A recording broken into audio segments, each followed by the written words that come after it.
Nakumpiska ang mahigit 400,000 pisong halaga ng puslit na sigarilyo mula sa 3 individual sa Lanao del Sur. Ang pagkakasabat na ito ay nagpapakita ng determinasyon ng mga otoridad na protektahan ang kanilang komunidad laban sa mga mapanganib na dulot ng smuggled na produkto. Patrolwoman Rodessa Gallego sa report. Nasabat ang tinatayang 481,000 pesos halaga ng puslit na sigarilyo habang arestado naman ang 3 suspect sa ikinasang checkpoint operation sa Barangay Linok, Madalum, Lanao del Sur nito lamang ika-23 ng Oktubre taong kasalukuyan.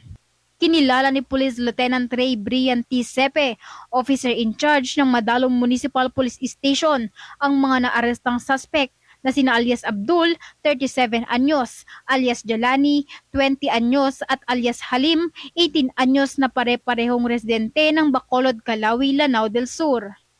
Ayon kay Police Lieutenant Sepe, bandang 6 o'clock ng umaga nang ikasaang operasyon ng Madalum MPS nang mapansin ng isang motorcycle pedicab na may iba't ibang klase ng sigarilyo na walang health graphic warnings at walang dokumento galing sa Bureau of Customs at nasabat ang 13 kahon ng iba't ibang puslit na sigarilyo na may estimated value na 481,000 pesos.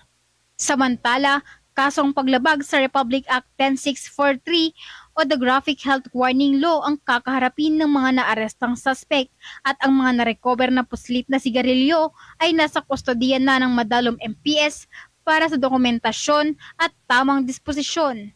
Patuloy naman ang Madalum PNP na magsasagawa ng malalim na investigasyon upang mapanagot ang nasa likod ng serye ng smuggled cigarettes.